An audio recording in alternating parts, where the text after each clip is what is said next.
Well, we went back to the house and picked up 2 new hunters. 2 new hunters. Josh. This is my son Josh. And That's this not is Josh. No, that's not Josh. This is Josh's dog. That's Josh's dog. This is Josh's dog, Cube. This is my 14-year-old son, Josh. And this is the only way that I can get Josh to go hunting is to give him a dog. Give him a dog? Yep. So now he's a small package, but he's got some power in him, don't he? He's been called a lot of things, and one of the things that a lot of people call him is the blue-eyed pocket rocket. He does have one blue eye. Yeah. He weighs about 30 pounds. You know, he probably doesn't have as much talent as a lot of dogs, but there aren't many more dogs that have as much heart as he does. And that's where it makes up for his, you know, so he's a pretty enjoyable little dog to hunt. All right, well, what do you think, Josh? You ready? Yep. Is he going to trick coon? I think so. This is better. All right. All right, well then let him have it. Got it.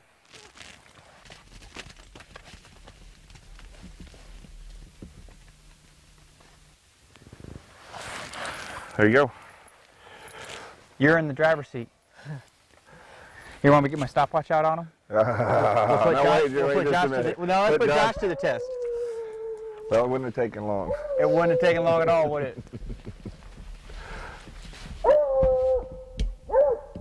Is he pretty wide open on track? Sometimes, I mean, on a real good track, he'll be wide open. Yeah. But he's also been known just to go in and all-tree. So. Of course, we got this corn. He might get a hot one in that cornfield. Right.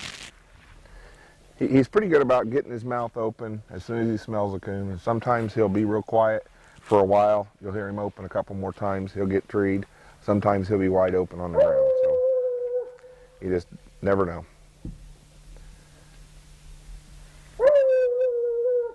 Sounds like a hot one. Well, we'll see how long it takes him to get treed. Then we'll know how hot it really is. That's true.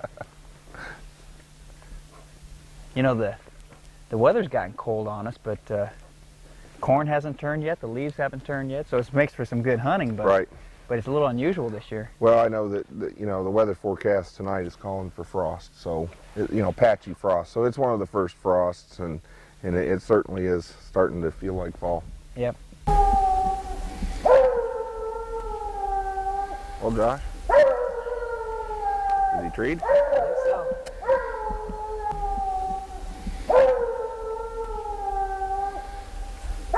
It didn't take long. Didn't take long at all. Right off the edge of that cornfield, so maybe it'll be an easy walk. Maybe. I'm ready to start walking.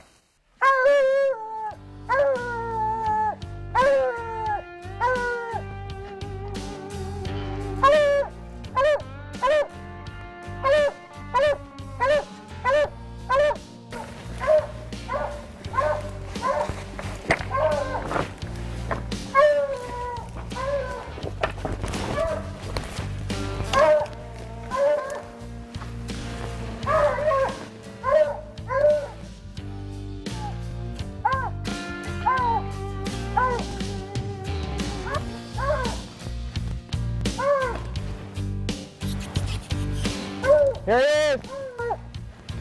Yep, my golly, there he is.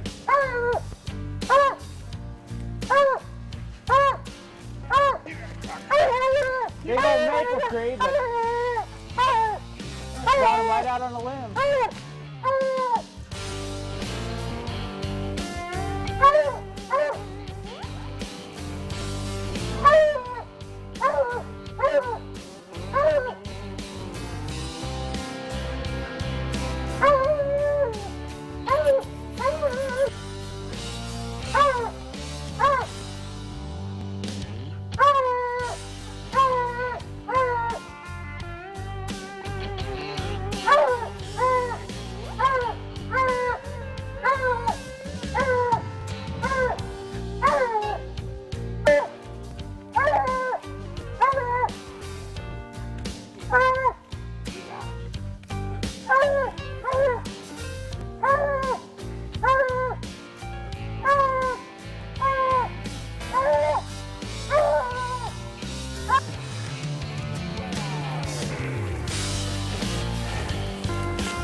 Well, that was quick and dirty, and Give us plenty of time to get Josh home before curfew. Yeah, we can get him in before he gets in trouble, and we might have time for another drop even. Yeah. Let's get him home and see how the weather holds out. All right. Come on, Cube. Look. Yeah. All right, well, let's get Cube out and see what he does. And this is the, what do you call him? The Blue-eyed pocket rocket. The blue-eyed pocket rocket. Blue-eyed pocket rocket. Somebody gonna wake Eddie up? Let's wake Eddie up. Eddie. Is this what's gonna act as a speed bump? Yeah, this is designed to reduce and minimize the chances. All right, so Eddie, this is your honey hole. This is a honey hole right here, yes sir. It's actually not that big of a patch right here. It's probably about a 15-acre patch right in front of us, but there's 2 strips on both sides of it, run about a mile. So if he doesn't strike in here right away, Pressure's on. which is back here, I've been through it where they just blow through it, but usually it's a pretty good spot to strike a pretty hot track. But yeah, that wasn't the theory. The theory was 100 yards. 100 yards, 100 yards. That's the theory. Come on, Q.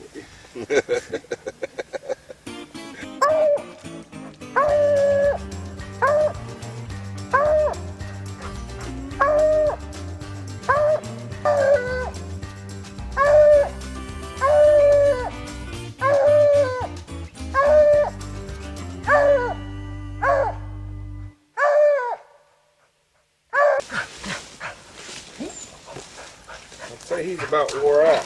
He's been back here a while. Thank you. Just about the back end of this woods that apparently the other woods was 15 acres, but we've done clear through that. By a long shot.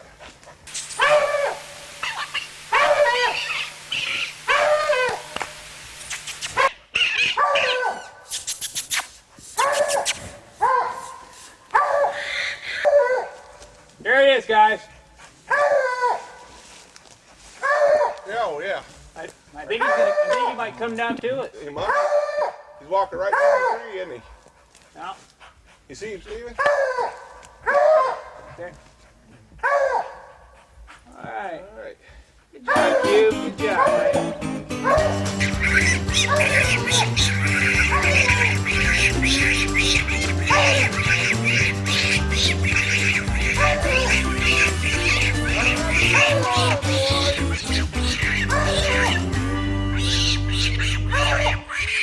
Joe, I'd like to talk a little bit more about this theory of cutting the dog by itself so it would tree in the first 100 yards of the woods. I'm going to tell you, Dave, I'm going to pass the buck here.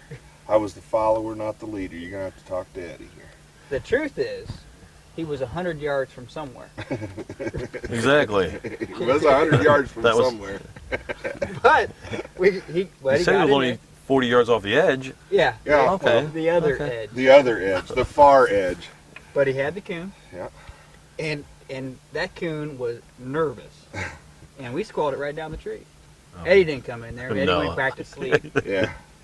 I'm thinking there was probably a litter somewhere in that tight vicinity. As soon as I started squalling, he started looking and wanted to come on down. Yep. And so yeah, he came down the tree and off he went. You know, catch and release. That's what we believe in. That's right. So we're gonna make another drop One more. with Jack. 100 yards? 100 yards. Yeah, Is from 100 yards somewhere. still on the table? From somewhere. I promise you. Let's go hit the next wood. Should be an alfalfa field here. And we'll just turn you down that alfalfa field. There it is.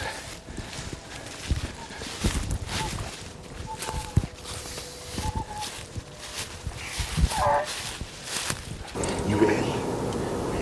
Wait.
woods on it.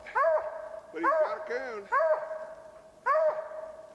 Good boy, Cube.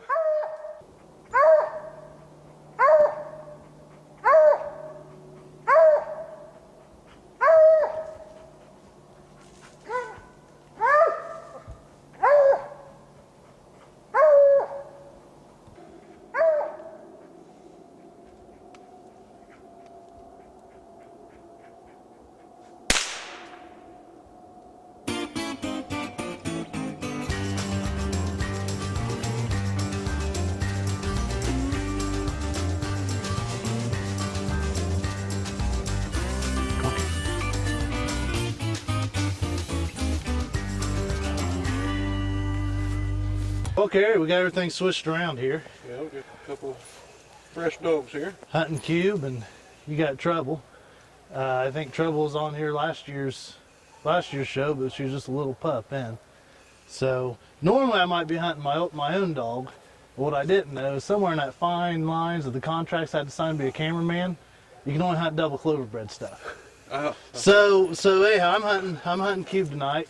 So we're hunting this river bottom here, and we'll turn them loose and see what they can do. Alrighty.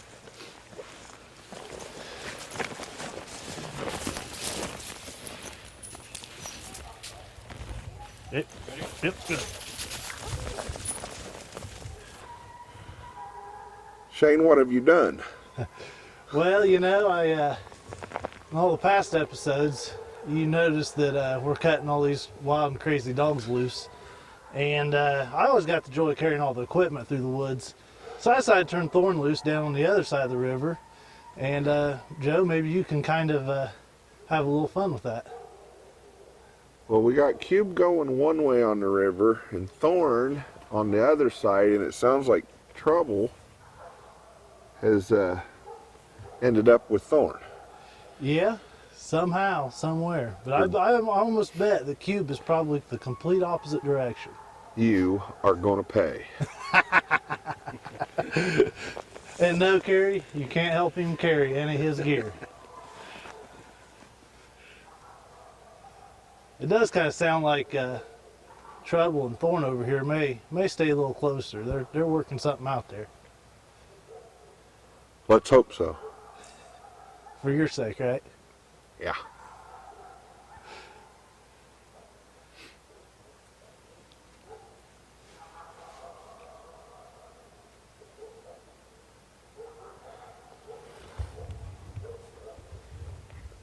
Well, Carrie, I think Cube just fell treed back in there behind us. Yes, sounds good. Yeah, he did. He didn't get too far. I think he could have been a lot farther, but he sounded pretty good there. Thorn, he's down the river the other direction, and I don't think he's going to be near as close. No, he sounds about a half mile the other way. Well, that's good. That's what we like to hear, especially Joe hauling all the camera gear. Yeah. Well, let's go see what Cube's got, and maybe time we get back, we can go to Thorn. Sounds good.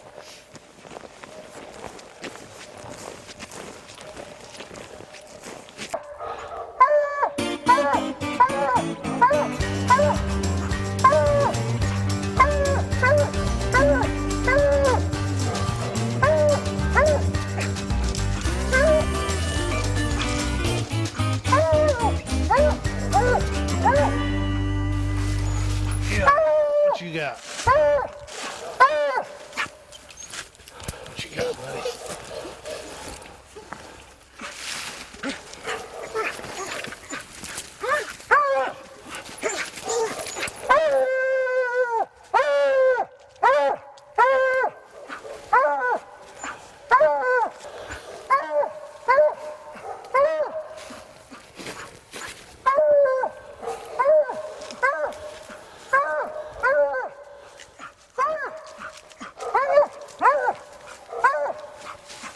Okay, that's a pretty big dent tree right there.